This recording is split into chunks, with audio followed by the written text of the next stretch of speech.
Que Dieu soit béni, que notre Père soit élevé. Nous allons commencer notre enseignement du jour. Comme je vous l'avais annoncé, on va parler d'un sujet qui est très important en ce qui concerne le pardon des péchés et la repentance. Ça sera un enseignement qui va prendre plusieurs semaines parce qu'il faudrait que véritablement on soit éclairé par rapport à beaucoup de choses. Une des choses qui revient beaucoup lorsqu'on prêche la grâce, lorsqu'on prêche la bonté de Dieu, l'amour de Dieu, c'est mais et si la personne pêche? On dit la personne est sauvée, mais et si la personne pêche? Vous allez voir qu'on fait toujours référence au péché. Le péché est vraiment ancré dans la conscience des uns et des autres. Donc, si on n'a pas une bonne compréhension des choses, ça va toujours nous troubler.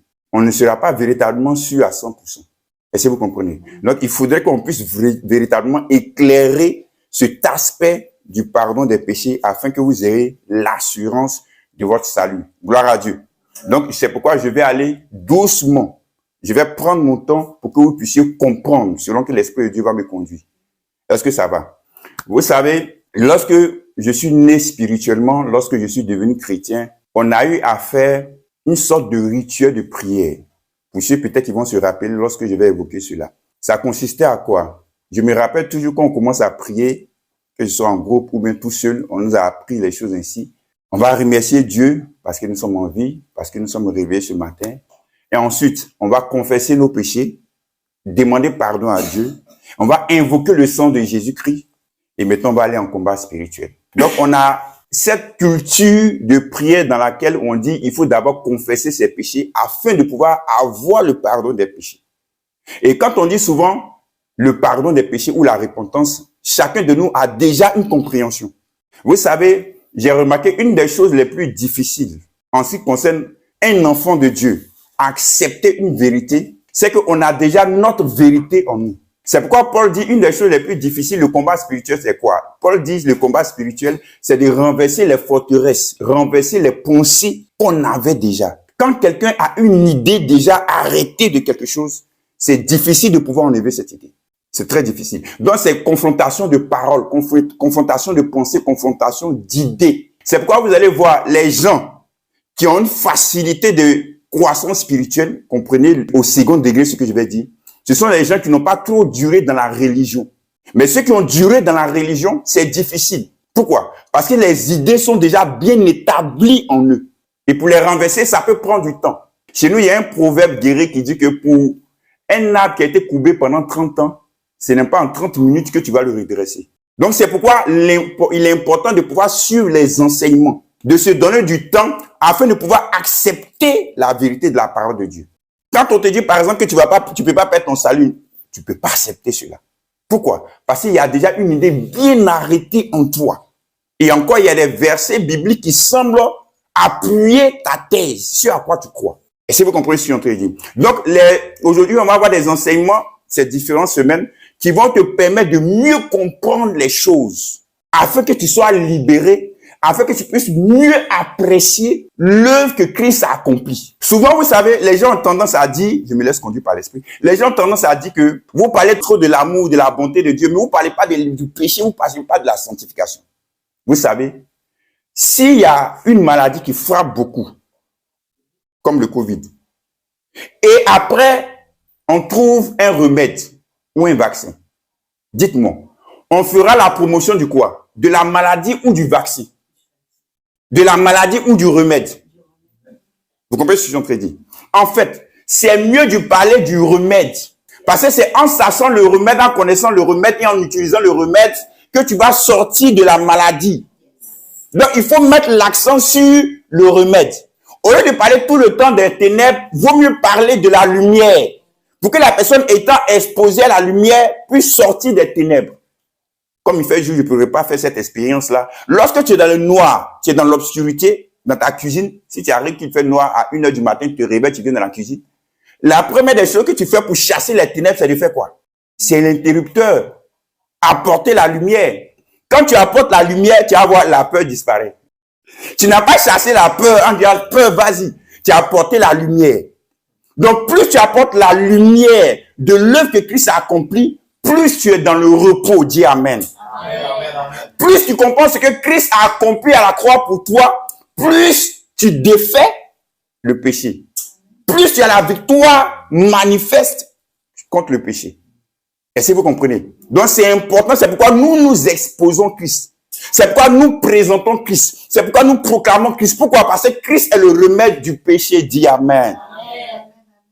Gloire à Dieu. Donc on va comprendre ces choses-là par la grâce de Dieu. Donc on va commencer. Une des choses que vous devez comprendre lorsqu'on parle du péché, la première idée qui doit venir dans votre esprit dans cet enseignement, c'est que c'est par rapport à Dieu qu'on pêche. Si par exemple, j'ai fait du tort à Samoa, bien vrai que j'ai fait du tort à Samoa, mais je dois comprendre que c'est contre Dieu que j'ai péché. Pourquoi? Parce que Dieu est le juge de la terre. C'est Dieu qui détermine ce qui est péché. Regardez, c'est vrai, ma relation avec Asamoah peut prendre un coup. Et je me dois en tant qu'enfant de Dieu d'aller vers Asamoah pour présenter mes excuses, pour demander pardon, afin de pouvoir restaurer notre relation. Mais sans oublier que ce péché, c'est contre Dieu aussi. Parce que c'est lui qui va juger tous les hommes. En réalité, un pécheur ne peut pas juger un autre pécheur. Lorsque la femme qui était prise en flagrant délit d'adultère a été présentée à Jésus, bizarrement, on ne sait pas où est passé l'homme déjà. Parce que l'adultère, on ne se commet pas ça seul. Ou bien, on commence apparemment. Et on prend seulement la femme. Le prophète Joseph dit que non, l'homme c'était un pharisien aussi. C'est pourquoi les pharisiens n'ont pas pris. Bon, c'est sa théorie. Et vous comprenez. Donc, ils ont présenté la femme. Et le Seigneur va dire, celui qui est sans péché lance le premier la prière. La Bible dit que tous vont déposer leur pierre. Il dit, pardon, j'étais de passage, comme on dit à Abidjan. Ils vont continuer leur route. Pourquoi? Parce qu'ils ont compris eux aussi qu'ils étaient pécheurs. Donc, en réalité, c'est difficile pour un pécheur de juger un autre pécheur. Mais Dieu, il est mieux placé pour juger tout le monde. Pourquoi? Parce que Dieu est saint. Est-ce que vous comprenez? C'est pourquoi, regardez ce que Abraham va dire, Genèse chapitre 18. Lorsque Sodome et Gomorrhe devaient être détruits. Regardez le verset 25. Faire mourir le juste avec le méchant, en sorte qu'il en soit du juste comme du méchant, loin de toi, cette manière d'agir, loin de toi. Celui qui juge toute la terre n'existera-t-il pas la justice? Donc c'est Dieu qui est le juge de toute la terre. C'est Dieu qui est le juge de tous les hommes. On voit cela aussi dans Romains 3, verset 6. Vous pouvez prendre ça comme référence et après étudier après. Maintenant, regardez David. Voici un roi du nom de David. Il était un saint berger. Dieu le prend derrière ses brebis, il le fait roi. David commence à régner. Et arrivé un moment, la Bible déclare qu'il était sur le toit de sa maison, il était en train de regarder, se promener, il était en train de regarder Netflix. Et tout d'un coup, il est tombé sur une femme qui était en train de se baigner. Et la Bible déclare il a convoité la femme, il a demandé à ses serviteurs d'aller chercher la femme. Il est sorti avec la femme. Et comme cela n'était pas suffisant parce que la femme est tombée enceinte par la suite, qu'est-ce qu'il va faire? Il va faire tuer le mari de cette femme. Parce que son époux était un soldat. Donc, il va faire tuer son mari. Pourquoi? Pour pouvoir récupérer la femme. Et la femme est devenue son épouse. Maintenant, Dieu va envoyer le prophète Nathan vers lui pour lui parler. Et regardez ce que le prophète Nathan va dire. 2 Samuel 12. J'ai bien aimé cette parabole du prophète Nathan. C'est une des paraboles qui m'a vraiment marqué. J'ai vu vraiment, waouh, une sagesse. Parce que c'est un roi avant tout. Il sait que Jean-Baptiste, lorsqu'il est parti parler au roi, on sait ce qui lui est arrivé. 2 Samuel, faut lire verset 1 au verset 5. L'Éternel envoya Nathan vers David et Nathan vint à lui et lui dit, Il y avait dans une ville 2 hommes, l'un riche et l'autre pauvre. Le riche avait des brebis et des bœufs en très grand nombre. Le pauvre n'avait rien du tout qu'une petite brebis qui la nourrissait et elle grandissait chez lui avec ses enfants. Elle mangeait de son pain, buvait dans sa coupe, dormait sur son sein et il la regardait comme sa fille. Un voyageur arriva chez l'homme riche et le riche n'a pas voulu toucher à ses brebis ou à ses bœufs pour préparer un repas au voyageur qui était venu chez lui. Il a pris la brebis du pauvre et l'a apprêtée pour l'homme qui était venu chez lui. La colère de David s'enflamma violemment contre cet homme et il dit à Nathan, l'Éternel est vivant, l'homme qui a fait cela mérite la mort. Continue. Il rendra 4 brebis pour avoir commis cette action et pour avoir été sans pitié. Maintenant, verset 7. Et Nathan dit à David, tuez cet homme-là. Amen. Il a fini de donner l'histoire. Il dit, pourquoi? Non, on doit dire, bon, cette fois même, non pas. Vous avez vu la sagesse de Nathan. Cette sagesse, ça m'a vraiment marqué. C'est pourquoi je vous dis toujours, la sagesse est très importante afin de pouvoir savoir comment parler aux gens. Gloire à Dieu. Il va dire, c'est toi. Maintenant, pour lire le verset 13. David dit à Nathan, j'ai péché contre l'Éternel. Et Nathan dit à David, l'Éternel pardonne ton péché, tu ne mourras point. Donc David dit, j'ai péché contre l'Éternel. Uri qui était mort, qui s'est fait tuer sous l'instigation de David, avait certainement des frères, avait peut-être des cousins, avait peut-être des collègues qui savaient cela. Mais David dit, non, j'ai péché contre toi. C'est pourquoi quand il écrit son psaume 51, c'est dedans, après avoir commis ce acte-là, psaume 51, il va dire, j'ai péché contre toi, toi seul, ô Éternel. Donc, malgré qu'il ait péché, il a fait du mal par rapport à Uri, mais il se rend compte que c'est contre Dieu qu'il a péché. Pourquoi? Parce que c'est Dieu qui est juge de la terre. C'est bien de restaurer une relation à cause d'un mal que tu as fait vis-à-vis de quelqu'un. Mais il faut comprendre d'abord que ton péché déteint d'abord par rapport à ta relation avec Dieu. Parce que c'est Dieu qui est le juge de toutes choses. Est-ce que ça va? Yes. Ok. Maintenant, on va prendre Romains chapitre 5, verset 13. Dieu est le juge de tout. Car la loi, le péché était dans le monde. Or, le péché n'est pas imputé quand il n'y a point de loi. Amen. Ça, c'est un verset, je voudrais que vous puissiez être attentifs afin de pouvoir bien comprendre. On dit, car jusqu'à la loi, ici on parle de quelle loi? On parle de la loi de Moïse. Ce qu'on appelle entre nous souvent l'ancienne alliance. Avant que la loi de Moïse arrive, on dit le péché était dans le monde. Donc nous allons voir comment Dieu pardonnait les péchés avant la loi.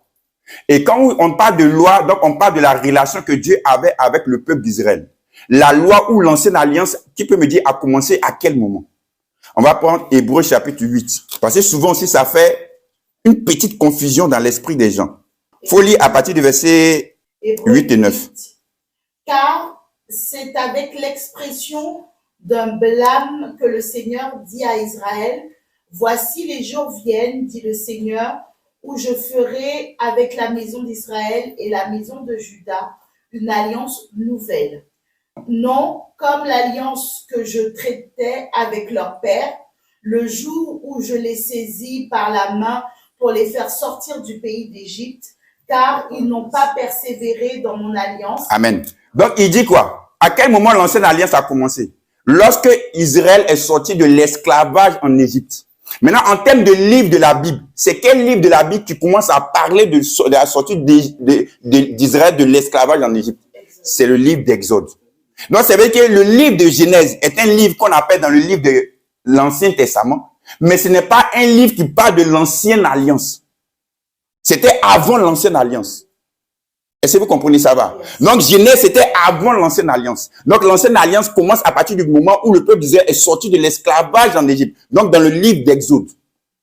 Est-ce que ça va? Donc, on va voir dans le livre de Genèse comment est-ce que Dieu pardonnait. Donc, on dit avant que la loi ne vienne, le péché était déjà dans le monde. Donc, les gens étaient déjà pécheurs.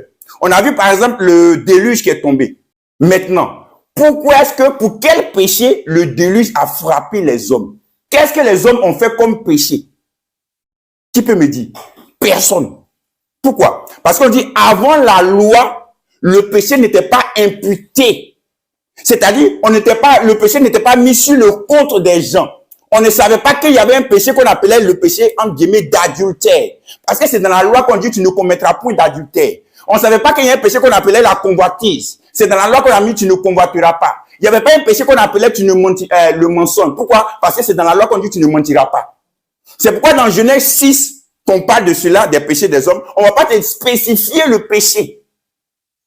Donc, avant que la loi ne vienne, on ne peut pas identifier le péché des gens. Mais on sait qu'ils sont pécheurs, mais on ne sait pas quoi. C'est pourquoi déjà, pour commencer, il va vous préparer déjà votre esprit. C'est pourquoi déjà, on ne peut pas dire que à Sodome et Gomorrhe, c'est le péché de l'homosexualité. Parce qu'ils étaient déjà pécheurs avant que les anges ne viennent. C'est quand les anges sont venus comme des hommes qu'ils ont dit, bon, on va vouloir coucher avec ces hommes-là. Mais avant cela, ils étaient déjà pécheurs. Est-ce que vous comprenez? La Bible n'a pas dit que c'est à cause du péché de l'homosexualité que Sodome et Gomorrhe doit être détruit. Mais nous, les hommes, on a dit c'est à cause de ça. Est-ce que vous comprenez? Alors qu'il n'y avait pas encore de loi qui disait qu'un homme ne sortira pas avec un autre homme. Donc, il ne faut pas te prononcer dessus. Pourquoi? Parce que ce n'était pas spécifique. Voilà ce que la Bible déclare dans Genèse chapitre 6, le verset 1. Lorsque les hommes eurent commencé à se multiplier sur la face de la terre et que des filles leur furent nées, les fils de Dieu virent que les filles des hommes étaient belles et ils en prirent pour femmes parmi toutes celles qu'ils choisirent. Continue. Alors l'Éternel dit, mon esprit ne restera pas à toujours dans l'homme, car l'homme n'est que chair et ses jours seront de 120 ans. Mais déjà, une petite parenthèse. Quand Dieu dit ici que mon esprit ne restera pas toujours, on a pris ça en même temps. On dit que non, l'homme doit vivre au plus jusqu'à 120 ans. C'est pas ce que ce verset dit. Le verset dit simplement que Noé, celui qui va prêcher la justice de Dieu, va prêcher pendant 120 ans. Et c'est là le déluge va venir. Vous comprenez? C'est pourquoi vous allez voir qu'après ça, Noé a vécu plus de 900 ans. Donc ça veut dire que Noé est en train de contredire ce que Dieu aurait soi-disant dit. Donc c'est pas ça. Abraham a vécu plus de 120 ans. Isaac a vécu plus de 120 ans. Vous comprenez? Donc c'est pas ce que ce verset dit. Ça dit seulement que Noé a prêché pendant 120 ans afin que les gens puissent se repentir, puissent accepter la parole de Dieu. Pendant un temps bien précis qui est 120 ans. Maintenant, il faut lire le verset 5. L'Éternel vit que la méchanceté des hommes était grande sur la terre et que toutes les pensées de leur cœur se portaient chaque jour uniquement vers le mal. Amen. Mais on n'a pas spécifié quel mal il faisait, quel péché il faisait. Mais on dit seulement qu'il péchait, il faisait du mal, mais on ne sait pas quoi. Pourquoi? Parce qu'avant la loi, le péché était là. Mais parce que la loi n'était pas encore venue, on ne pouvait pas imputer le péché spécifié, déterminé, préciser le péché que les gens faisaient. Mais on dit seulement qu'ils étaient pécheurs. Est-ce que vous comprenez ce que je suis en train de dire? C'est pourquoi il ne faut pas se prononcer rapidement sur les choses. Souvent, on dit en théologie, il faut respecter le silence de la Bible. Gloire à Dieu. Bon, moi, je ne vais pas vous dire que c'est à cause du péché de l'homosexualité que Sodome et Gomorrhe a été détruit. Non. Pourquoi? Parce qu'il y a encore l'homosexualité aujourd'hui. Donc, les nations doivent être détruites. C'est dans quelle nation il n'y a pas l'homosexualité déjà? Est-ce que vous comprenez ce que je veux dire? Donc, normalement, toutes les nations doivent être détruites. Suivez bien ce que je suis en train de dire. Ok, c'est pour vous amener à réfléchir. Maintenant, il y a deux personnes, on va voir, qui ont été déclarées justes avant la loi. Il y a qui on a vu tout à l'heure? On a vu Abraham. Prenons Genèse 15 d'abord. Genèse 15, verset 6. Abraham eut confiance en l'Éternel qui le lui imputa à justice. Abraham crut en l'Éternel qui a mis sur son compte la justice. En fait, imputer, c'est mettre sur son compte. C'est un peu comme je dis, bon, Bénédicte, je vais transférer 100 000 euros sur ton compte. Sylvain, je vais transférer 200 000 euros sur ton compte.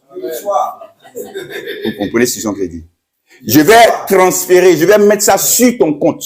Donc, c'est pas parce que Abraham a posé des actes de justice, mais parce que Abraham a cru en la parole que Dieu lui a donnée, en la promesse que Dieu lui a donnée. On dit Dieu l'a déclaré en même temps juste. Donc, Abraham a été déclaré juste par sa foi en la parole que Dieu lui a donnée. Est-ce que vous comprenez? Donc, Abraham était juste comment? Par la foi ou par les œuvres? Par la foi. Maintenant, regardez sur la prière d'Abraham. Pour revenir un peu sur Sodome et Gomorrhe. On a vu tout à l'heure, Genèse chapitre 18 maintenant, versets 23 à 24. Abraham s'approcha et dit, feras-tu aussi périr le juste avec le méchant? Peut-être y a-t-il 50 justes au milieu de la ville. Les feras-tu périr aussi? Et ne pardonneras-tu pas à la ville à cause des 50 justes qui sont au milieu d'elle? Quand quelqu'un on dit il est justifié, quelqu'un a été déclaré juste, c'est-à-dire quelqu'un a été pardonné de ses péchés. Dieu ne peut pas te déclarer juste si tu n'as pas pardonné de tes péchés. Donc Abraham était justifié par la foi en la parole que Dieu lui a donnée. Donc Abraham a été pardonné de ses péchés. Maintenant Abraham va faire l'intercession pour la vie de Sodome et de Gomorrhe à cause de son neveu Lot. Maintenant dans son intercession, il va négocier avec Dieu, façon de parler, et il va dire Seigneur, Père, est-ce que s'il y a 50 justes au milieu de la ville, est-ce que tu vas faire périr la ville? Bon, de vous à moi, on va réfléchir ensemble. Si Abraham demande qu'il y ait un certain nombre de justes, les justes dont il est question ici, est-ce que ce sont les justes dans leur comportement, dans leur attitude, ou les justes comment? Sachant que Abraham a été justifié non pas à cause de ses œuvres, non pas parce qu'il ne fait pas le mal, mais parce qu'il a cru en la parole de Dieu. Est-ce que vous comprenez? Donc, comment moi j'ai cru en la parole de Dieu et ma foi en la parole de Dieu m'a justifié, et je vais demander à Dieu qu'il y ait quelqu'un qui soit juste dans son comportement. Alors que moi, je n'ai pas été justifié dans mon comportement. Donc, si le juste dont Abraham parle ici, c'est pas celui qui ne fait pas le mal, mais c'est celui qui croit en la parole de Dieu. Vous comprenez ce que j'ai dit? Parce qu'Abraham, déjà, il a été justifié par Dieu. On a vu ça dans le chapitre 15. Par la foi. Vous comprenez? C'est pourquoi lorsque tu parles de justification, on verra plus tard dans les semaines à venir, ne pense pas d'abord à comportement. Ne pense pas d'abord à action. Comme la prophétesse Adine était en train de dire aujourd'hui. Pense d'abord en statut que Dieu te donne au travers de la foi que tu mets dans sa parole qui vient vers toi. C'est d'abord ça. Si tu regardes tes actions pour te définir, tu vas toujours te sentir misérable. Tu vas toujours te sentir inférieur. Tu auras toujours le complexe d'infériorité. En fait, la justice de Dieu, c'est quoi aussi? La justice de Dieu, c'est la capacité de se tenir dans la présence de Dieu sans culpabilité, condamnation et peur. Quand tu peux rentrer dans l'intimité avec ton père du moins, sans avoir peur, sans se sentir coupable, sans se dire, il faut d'abord que je confesse mes péchés. Si tu rentres dans la présence, c'est parce qu'il t'a déjà permis de pouvoir entrer dans sa présence en pardonnant tes péchés. C'est pourquoi Abraham avait la capacité d'intercéder, de se présenter devant Dieu et de lui parler. Parce qu'il avait été déjà justifié. C'est pourquoi la Bible déclare que la prière fervente du juste a une grande efficacité. Donc, pour que ta prière soit fervente et qu'elle soit efficace, il va falloir d'abord que tu comprennes d'abord que tu es juste. Si tu n'as pas encore la compréhension de ta justification en Christ, il te sera difficile d'avoir des prières efficaces. Le terrain du combat spirituel, c'est où? Ce sont les pensées. Tout se passe là. C'est pourquoi l'enseignement est important. Pourquoi? Pour renouveler ta pensée. C'est pourquoi 1 Timothée 2,4 quoi? Nous parvenions au salut et à quoi? Et à la connaissance de notre Dieu. Tout ton temps sur cette terre, c'est amené à changer de mentalité, à changer d'idée vis-à-vis de Dieu et vis-à-vis de toi. Plus tu vois Dieu comme il est véritablement, plus tu te verras comme tu es véritablement en Dieu. C'est pourquoi lorsque tu lis les livres du Nouveau Testament, Paul va toujours dire, puisque c'est celui qui en a parlé le plus, il va dire tu es juste en Christ. Tu es plus en Christ. Amen. Tu es saint en Christ. Amen. Si quelqu'un dit seulement que je suis saint, je vais pas croire. S'il dit je suis pur, je vais pas croire. Même si c'est Bouddha, même si c'est Gandhi. Mais s'il dit je suis juste en Christ, je vais croire. Pourquoi? Parce qu'entre nous les hommes, on fait une classification de péché. Parce que quelqu'un ne commet pas d'adultère. Parce que quelqu'un ne fait pas de fornication. Parce que quelqu'un ne fume pas, il ne se drogue pas, il ne ment pas. On dit non, lui il est saint, lui il est juste. Mais aux yeux de Dieu, c'est plus que ça. C'est pourquoi Jésus va dire aux pharisiens qui se croyaient juste par leurs yeux, il va dire non. Même avant même que tu ailles commettre l'acte, si tu as des pensées impures, des souilles dans ta tête par rapport à une femme qui a déjà commis l'adultère. Donc Jésus va aller plus loin pour dire non, ça va mettre dans les pensées. Donc moi, je ne peux pas savoir ce qu'il y a dans les pensées d'Aldine. Leslie ne peut pas savoir ce qu'il y a dans mes pensées. Sylvain ne peut pas savoir ce qu'il y a dans les pensées d'Asamoah. Mais en apparence, nous sommes tous, tout va bien. En termes de comportement, d'action. Mais Dieu lui voit au cœur. C'est pourquoi Dieu te justifie, ça va plus loin. Tu peux te justifier devant les hommes. On va dire, wow, lui là, il est extraordinaire. C'est pourquoi souvent les gens sont plus étonnés de quelqu'un, on sait qu'il est bandit, lui fait des mauvaises choses. Lorsqu'il fait encore une mauvaise chose, on dit d'accord, bon, on savait déjà, parce qu'il nous a habitués à ça. Mais quelqu'un qui est calme, qui est doux, il ne fait rien. Mais lorsque tu apprends un bonbon sur lui, un buzz, il dit, quoi? Lui aussi, il a fait ça. Parce que tu n'as jamais vu ce qui est dans son cœur. Mais Dieu lui voit ce qui est dans son cœur. Donc, arrêtons de faire des catégorisations de péché, des classifications. Parce que Dieu, aux yeux de Dieu, nous tous, nous sommes pareils. Que ce soit en pensée, que ce soit en acte. C'est pourquoi on a tous besoin du salut de Dieu. Dis Amen.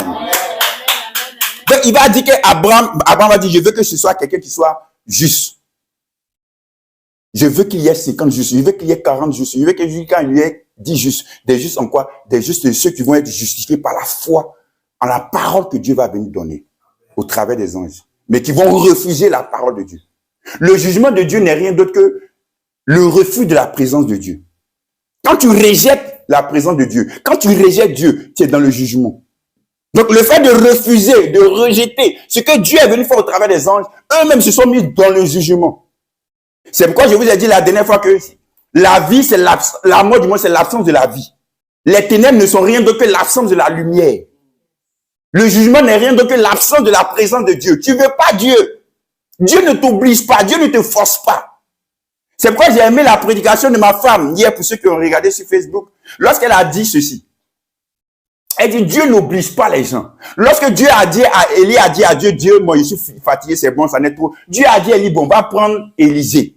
Lorsque Dieu s'est révélé à Moïse, il dit, non, tu vas parler à Pharaon. Non, moi, je ne peux pas parler, il y a la bouche compliquée. Bon, voici Aaron, ton frère. Dieu n'oblige pas.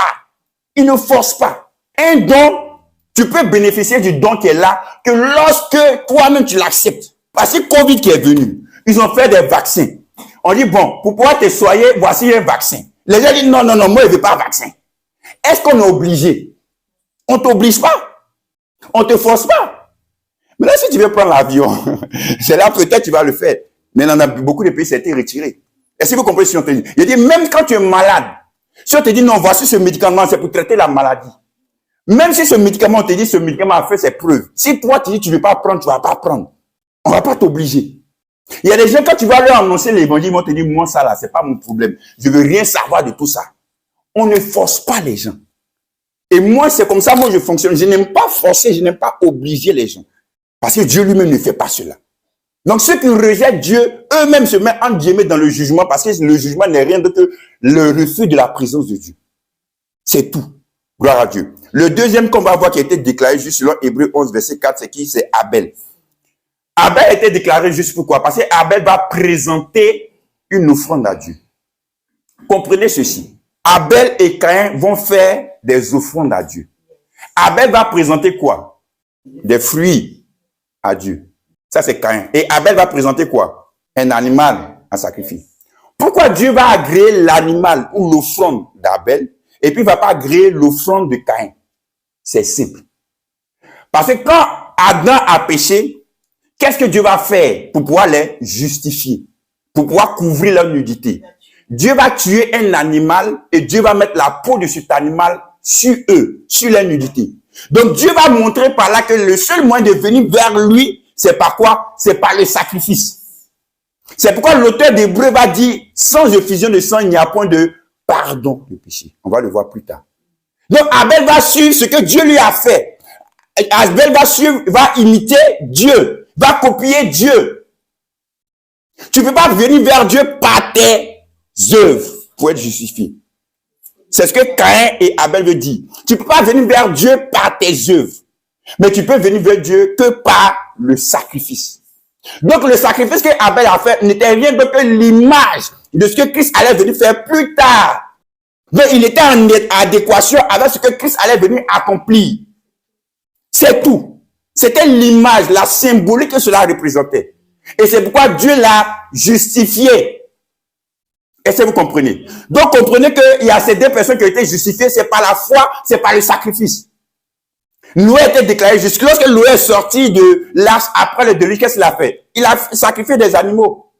Mais ils avaient cette conception. Pourquoi? Parce qu'ils avaient cru en la parole de Dieu.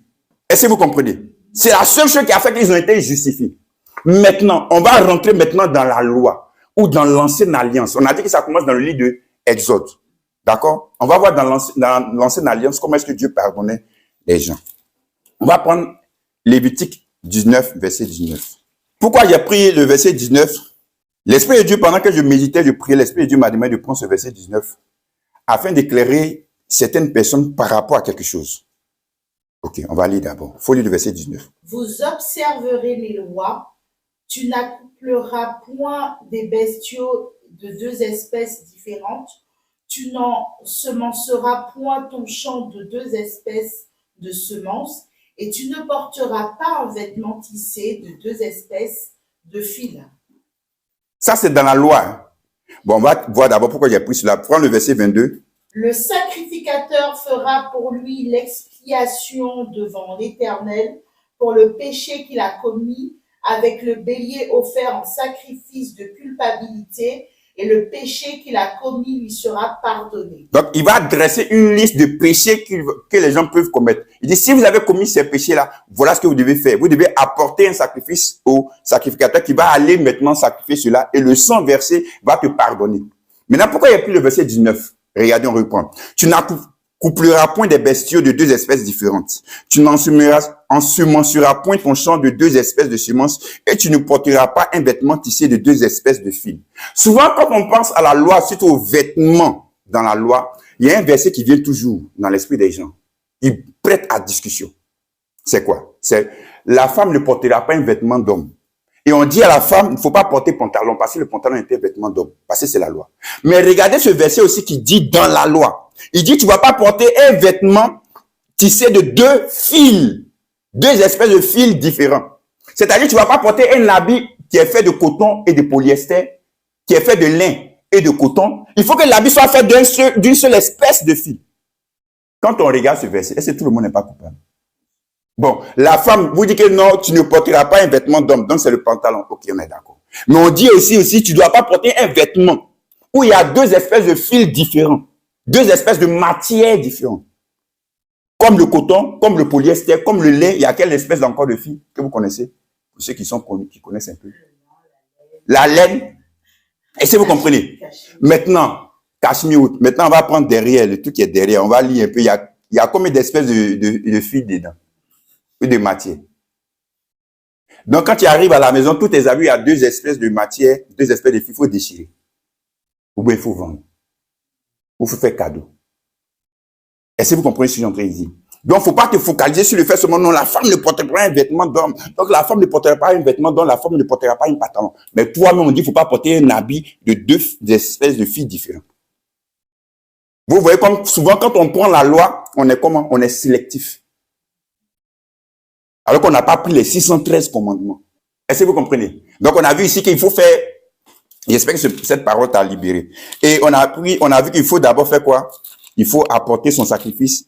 Et puis, le sacrificateur va faire le sacrifice que tu sois pardonné. On va prendre Nombres chapitre 15, verset 22. Nombres chapitre 15, verset 22. On va voir à chaque fois comment est-ce qu'il faut faire pour être pardonné dans la loi ou dans l'ancienne alliance.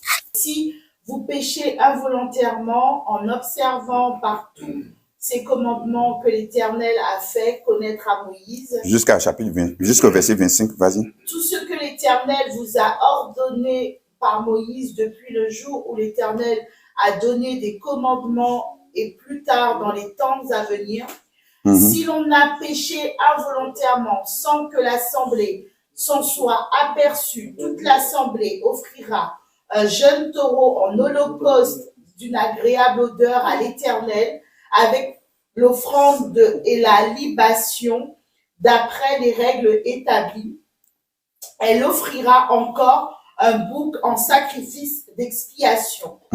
Le sacrificateur fera l'expiation pour toute l'assemblée des enfants d'Israël et il leur sera pardonné. Amen. Donc, il leur sera pardonné encore faisant quoi? En apportant un sacrifice. On va prendre Proverbe 28, verset 13. Ça, c'est un des versets, franchement, je connaissais ça par cœur. Parce qu'à chaque fois, lorsqu'on faisait la prière avant, on ne faisait que sortir ça. Nous brandit celui-là. 28, verset 13. Peut-être que ça peut vous rappeler quelque chose. Proverbe 28, verset 13. Verset 13. Celui qui cache ses transgressions ne prospère point, mais celui qui les avoue et les délaisse obtient miséricorde. Donc, voici encore d'autres conditions. En plus de pouvoir apporter son sacrifice, il va falloir faire quoi? Il va falloir confesser, avouer, et il va falloir abandonner, délaisser le péché avant d'obtenir miséricorde, avant que tu sois pardonné. Vous avez vu qu'il y a encore d'autres conditions qui se rajoutent dans la loi. On est d'accord? Maintenant, on va prendre 2 Chroniques 7, verset 14. L'un des versets les plus célèbres pour les gens qui aiment prier, qui aiment faire l'intercession. 2 Chroniques 7, verset 14. Si mon peuple sur qui est invoqué mon nom s'humilie, prie et cherche ma face, et il se détourne de ses mauvaises voies, je l'exaucerai des cieux, je lui pardonnerai son péché et je guérirai son pays. Donc voilà ça. Il faut t'humilier, il faut prier, il faut confesser, il faut délaisser, il faut donc abandonner ton péché avant d'être maintenant exaucé ou être pardonné. Donc vous allez voir que dans la loi, il y a beaucoup de conditions requises avant d'obtenir le pardon de Dieu. Vous allez voir que la situation devient de plus en plus complexe et difficile. Donc souvent, quand on vient dans l'intimité avec notre Père, on fait ressortir ces versets-là, ces passages bibliques. On dit, voilà, la Bible, si celui qui cache ses transgressions ne prospère point. Bon, la prospérité dont il est question ici, c'est pas la prospérité financière. Parce que la plupart des milliardaires de ce monde-là, ouais, ils n'avouent pas déjà leur péché. Ils cachent bien même. Est-ce que vous comprenez? le shalom, il faut que tu sois en paix d'abord avec toi-même, en phase avec Dieu et avec toi-même. Ça, c'est très, très important dans la conscience. Lorsque ma femme racontait son témoin, elle dit que lorsqu'elle faisait la prostitution, en apparence, les gens pensaient qu'elle était bien. Elle avait ce qu'elle voulait, elle partait où elle voulait, elle voyageait beaucoup. Mais intérieurement, elle se sentait mal. Vous allez voir comme ça, il y a plusieurs cas de milliardaires qui se sont, même des stars, on va dire quoi, des stars de la musique et autres, du sport, qui se sont suicidés. Alors qu'apparemment, ils étaient bien. Souvent, les stars hollywoodiens que les gens adulent, waouh, il est trop beau. Demain, tu apprends qu'il s'est suicidé. Je disais une fois à une sœur que si tel star, tu penses que c'est le plus bel homme de la vie, c'est le mec idéal, c'est ton homme idéal. Pourquoi lui, il a fait plusieurs mariages et divorces? Tu l'idéalises, waouh, lui il est trop beau, ça c'est l'homme de ma vie. Mais l'homme de la vie, il a été déjà l'homme de quelqu'un et il a divorcé. Est-ce que vous comprenez ce que je suis en train de dire? C'est pourquoi avoir Christ tout à l'heure, lorsqu'on a prié, dans son foyer, dans son mariage, c'est le mariage le plus beau. C'est pourquoi la Bible déclare que une corde à 3 fils a du mal à se rompre. Le 3e fil, c'est Christ. C'est lui qui nous solidifie, l'homme et la femme. Parce que s'il n'y a pas Christ dans cette équation, bien aimé, chacun de nous sait dans le mariage, on vient avec notre mentalité différente. On vient avec nos éducations différentes. On vient avec nos conceptions de la vie différentes. On vient avec nos repères différents. Moi, que je viens et jette mes chaussettes là-bas, ma femme dit qu'elle vient, elle range les chaussettes. Moi, que je viens et jette, chacun vient avec sa manière de faire les choses. Donc, ce n'est pas une évidence. C'est Christ qui nous unit et qui nous solidifie. Gloire à Dieu. Donc, on continue. Donc, vous avez vu, il y a beaucoup de conditions. Une des choses qui est très importante, je vais m'arrêter sur ça. On va en parler on va continuer la semaine prochaine. Une des choses qui est très importante, c'est lorsque tu es en train de méditer la Bible, faut voir c'est dans quelle dispensation ces pratiques qu'ils ont demandé se faisaient. Dans quelle période de temps cela se faisait. Est-ce que c'était sous l'ancienne alliance ou est-ce que c'était dans la nouvelle alliance ou est-ce que même c'était avant l'ancienne alliance? Si tu n'as pas de repère dans ton esprit, tu vas te mettre dans une confusion. La dernière fois, j'ai prêché que quoi? Que quand Christ est venu mourir et ressusciter, il est venu supprimer la loi. Il a dit, je ne suis pas venu abolir la loi. Et les gens s'arrêtent sur cette phrase. Je suis venu faire quoi? Je suis venu l'accomplir. Bon, comment est-ce que moi je vais venir accomplir ce que Christ a déjà accompli? Christ a accompli à notre place. En d'autres termes, Christ a fait à notre place ce que nous ne pourrions pas faire par nos propres capacités. Donc Dieu ne nous exige plus de le faire. Et lorsque j'irai plus loin encore dans l'enseignement, avec votre compréhension des choses, votre degré de connaissance, on verra que la loi n'a jamais été pour le non-juif. Quand moi je vivais chez moi, avant de devenir chrétien, je ne connaissais pas la loi de Moïse. C'est quand je suis devenu chrétien que j'ai connu la loi de Moïse. Donc avant moi, je n'étais pas sous la loi de Moïse. Est-ce que vous comprenez ce que je veux dire? J'étais pécheur. J'accepte. Je péchais. Mais je n'étais pas sous la loi de Moïse. C'est pourquoi je ne suis même pas de près ou de loin concerné par la loi de Moïse. Parce que je ne suis pas juif. Regardez ce que le Hébreu 1, verset 1 dit. Il dit, après avoir autrefois à plusieurs reprises et de plusieurs manières parlé à nos pères par les prophètes, il est en train de parler de qui ici? Il est en train de parler des juifs. Dieu a parlé à nos pères, donc à nos ancêtres par les prophètes. Est-ce que les prophètes ont parlé à moi, mon ancêtre Kwaku Nguessan? Donc ici, il s'adresse d'abord aux juifs. C'est pourquoi lorsque tu fais l'étude du livre d'Hébreu et de Jacques, fais attention, comprends d'abord à qui d'abord la lettre s'adresse en premier. Qui est l'auditoire premier? Regarde, on va prendre Jacques chapitre 1, verset 1. Jacques, serviteur de Dieu et du Seigneur Jésus-Christ, aux 12 tribus qui sont dans la dispersion, salut. Donc, il commence à parler à qui? D'abord, comprends que dans la lettre, il s'adresse d'abord en premier aux Juifs, aux 12 tribus. Est-ce que vous comprenez? C'est pourquoi lorsque tu étudies ces textes-là, il faut d'abord savoir qui est l'auditoire, qui est l'audience d'abord. Il ne faut pas déjà prendre pour toi ce qui ne t'appartient pas. Amen, amen, en premier. Amen. Sinon, tu vas te mettre sous un fardeau qu'il ne faut pas. Souvent, dans les couples, on dit, quand il y a un petit palabre, l'homme va dire à sa femme, on dit la femme, sois soumise à ton mari. Mais le verset dit ça. Mais le verset dit aussi, mari, aimez votre femme. Donc, c'est pas à toi, l'homme, de dire ce que la femme doit faire. C'est à toi de prendre ce qui, toi, te concerne, homme, aime ta femme. Mais on prend pour la femme, on la met sous la culpabilité. On dit la femme soit soumise à l'homme. La femme, on dit, mais on dit, mari, aimez vos femmes. Donc, chacun laisse pour lui, chacun prend pour le tien, pour toi. C'est pourquoi j'ai aimé cette phrase de ma femme hier, lorsqu'elle prêchait. Elle dit, on rentre dans le couple pour venir apporter quelque chose à la personne. Tu viens pas d'abord dans l'optique de recevoir, même si tu vas recevoir. Parce que moi, je reçois beaucoup de ma femme. Mais tu viens d'abord dans l'optique de donner à l'autre. Si tu viens seulement recevoir, ça sera difficile. Une fois, je me rappelle, lorsque j'étais en train de prier, l'Esprit de Dieu m'a donné 2 coups d'eau. Il m'a donné la mer morte. Il m'a donné le Jourdain. La mer morte, pour ceux qui sont déjà arrivés en Israël, vous allez voir que vous pouvez être dans la mer morte et surnager. C'est le seul coup d'eau où tous les non-nageurs savent nager. Pourquoi? Parce que tu flottes. À cause de quoi? À cause du taux de salinité, du taux de sel. C'est le coup d'eau qui contient le plus grand taux de sel au monde. Donc, à cause du taux de sel à l'intérieur, tu peux pas couler. Donc, tout le monde est comme ça. Tous les nageurs, non-nageurs sont pareils, sont égaux sur ce point-là. Parce que lorsque la mer morte reçoit l'eau du Jourdain, elle ne redonne pas. Elle prend seulement. Elle absorbe. Elle ne redonne pas. Et lorsqu'elle l'absorbe, à cause de ce qu'elle contient, elle tue les organismes entre guillemets qui sont à l'intérieur. Lorsque tu es quelqu'un, tu ne fais que recevoir, tu ne donnes pas, tu ne seras pas véritablement une source de bénédiction pour beaucoup de personnes. Dans les choses de Dieu, il faut apprendre à donner. C'est pourquoi Jésus a dit, il y a plus de bonheur à donner qu'à recevoir. Je n'ai pas dit que tu n'as pas le droit de recevoir. Tu as le droit de recevoir. Au milieu des hommes, tu dois donner. Avec Dieu, tu ne peux pas donner à Dieu. Tu dois recevoir. Amen. Maintenant, pour pouvoir donner aux gens, il faut que tu reçoives de la part de Dieu. Amen. Donc, nous, on reçoit de la part de Dieu et on donne aux hommes. Amen. C'est pourquoi j'aime bien ce verset de 1 Jean chapitre 3, verset 16. Je dis toujours aux gens qu'on ne donne pas notre vie à Jésus. Pourquoi? Parce qu'on était d'abord mort. On dit, vous qui étiez mort par vos offenses, comment quelqu'un qui est mort peut donner la vie? On ne peut pas donner ma vie à Dieu. C'est Dieu qui a sa vie, qui me donne sa vie. Regardez ce verset, ce que ce verset dit. 1 Jean chapitre 3, verset 16. J'aime trop ce verset.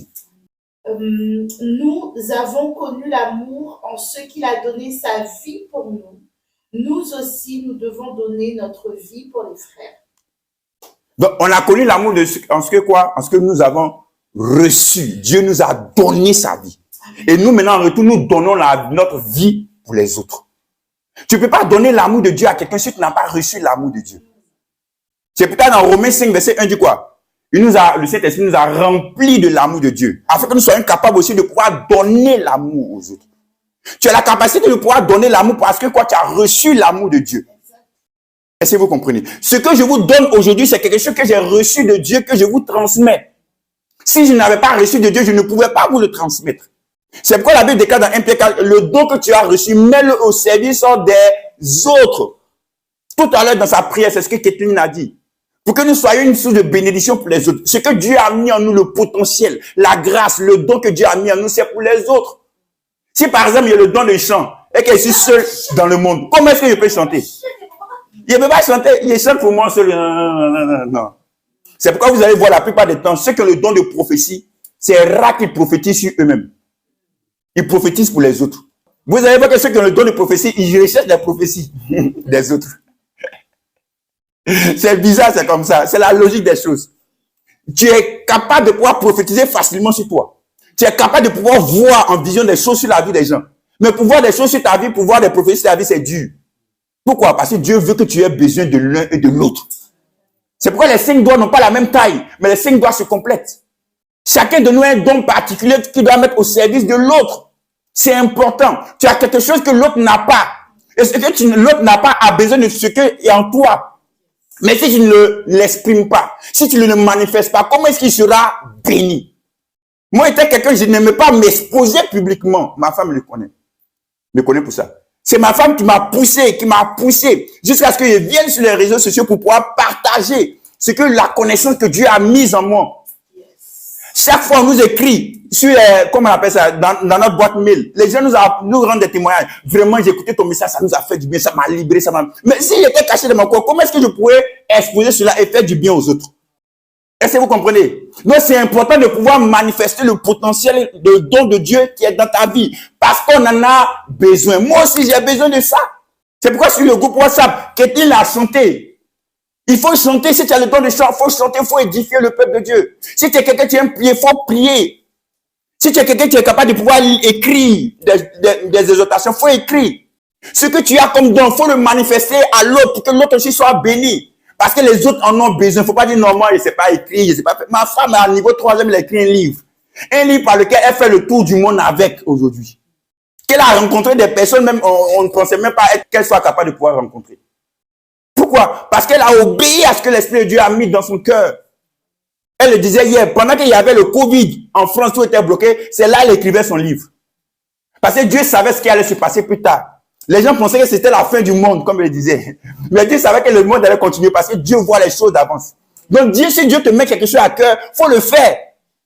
Si Dieu te dit, bon, c'est le moment de prendre ta voiture pour aller, de faire, tu dis, ah Seigneur, toi, c'est là, mais le carburant est cher. Si Dieu t'a dit ça, il savait que le prix du carburant allait monter. Mais il faut le faire quand même. Dieu n'est pas surpris. Parce que d'autres en ont besoin. Gloire à Dieu. Que Dieu vous bénisse. La semaine prochaine, on va voir comment est-ce que dans les évangiles, les 4 évangiles, Matthieu, Marc, Luc, Jean, comment est-ce que les gens étaient pardonnés. Et ensuite, après les évangiles, dans les épîtres, comment est-ce que les gens sont pardonnés. Parce que souvent, il y a une nuance qu'on va éclairer par rapport à cela. Je vais dire qu'on va aller doucement pour qu'on puisse comprendre. Que Dieu nous bénisse. On va prier dans ce sens. Tu vas dire, Père, donne-moi de continuer à grandir dans la connaissance. Donne-moi de continuer à grandir dans la connaissance. Afin que je sois encore de plus en plus établi dans ta parole. Ce message s'adressait à toi qui m'écoutes, à toi qui suis le don que Dieu a mis en toi. Dieu veut que tu le mettes au service des autres. Vous savez, une chose que j'ai apprise dans ma marche avec Dieu, je vais être sincère avec vous. J'étais quelqu'un, j'avais beaucoup de justifications. Je donnais beaucoup d'excuses. Et je suis tombé sur cette phrase d'un philosophe qui m'a marqué, qui a dit, les prétextes sont faits pour s'en servir. En d'autres termes, je vais le dire autrement, si tu veux trouver une excuse pour ne pas faire quelque chose, tu vas en trouver obligatoirement. C'est pourquoi j'aime bien, je vais terminer par, pendant qu'on a cet esprit de prière, je vais prendre Ecclésiaste 11, verset 6 qui dit ceci. Un très beau texte de la part de Salomon, l'auteur du livre d'Ecclésiaste, qui a dit ceci. Il dit, dès le matin, sème ta semence, et le soir, ne laisse pas reposer ta main, car tu ne sais point ce qui réussira. Ceci ou cela, ou si l'un et l'autre sont également bons. Maintenant, c'est plutôt le verset 4 qui m'intéresse. Celui qui observe le vent ne sèmera point, et celui qui regarde les nuages ne moissonnera point. Si tu regardes aux circonstances de la vie, pour ne pas te lancer dans un projet que Dieu t'a inspiré, que Dieu t'a mis à cœur, pour ne pas manifester quelque chose que Dieu a mis en toi, si tu regardes aux circonstances de la vie, tu ne feras jamais. En d'autres termes, n'attends pas obligatoirement que les conditions soient idéales pour entreprendre quelque chose, pour faire quelque chose. N'attends pas les conditions idéales, sinon tu ne feras jamais. Parce que les circonstances vont toujours te sembler défavorables. Et à cause de ces circonstances défavorables, tu vas jamais te lancer. Tu vas toujours remettre à plus tard. Tu vas toujours remettre à plus tard. Tu vas toujours remettre à plus tard. Tu vas toujours remettre à plus tard. Parce que tu trouveras toujours de bonnes excuses. Ce ne sont pas seulement des mauvaises excuses, mais de bonnes excuses. Mais si Dieu a mis quelque chose dans ton cœur, faut le faire. Dieu connaît l'avenir. On a déjà vu que c'est lui le Dieu de la providence. Il sait déjà ce que l'avenir nous réserve. Si tu te mets à cœur de pouvoir le faire, fais-le. Isaac était dans la famine, mais Dieu lui a dit, faut s'aimer quand même dans la famine. Alors qu'il voulait fuir les conditions, il voulait fuir les circonstances de famine. Dieu lui a dit, faut s'aimer quand même. Et lorsqu'il a semé, on a vu qu'il a récolté le centuple. Il a eu à moissonner ce qu'il n'espérait même pas en temps normal. Ne regarde pas aux conditions, aux circonstances de la vie, aux conditions défavorables pour ne pas entreprendre, pour ne pas faire ce que tu as dans ton cœur. Faut le faire. C'est important. Si c'est Dieu qui a mis ça dans ton cœur, il faut que tu le fasses. Si c'est Dieu qui a mis ça dans ton cœur, il faut que tu le fasses. Si c'est Dieu qui a mis le potentiel en toi, il faut que tu le fasses. Parce que les gens en ont besoin. Les hommes et les femmes en ont besoin. Lorsque ma femme écrivait, elle pourrait se dire, mais il y a beaucoup d'œuvres littéraires chrétiennes. Il y a beaucoup de grands hommes de Dieu même qui ont écrit. C'est pas grave. Les hommes en ont besoin. Les gens ont besoin de ce potentiel, de cette grâce que tu as en toi. Ils veulent être édifiés, ils veulent être transformés, ils veulent être changés. Ils en ont besoin. Il faut que tu l'exprimes. Il faut que tu le manifestes. Les gens en ont besoin.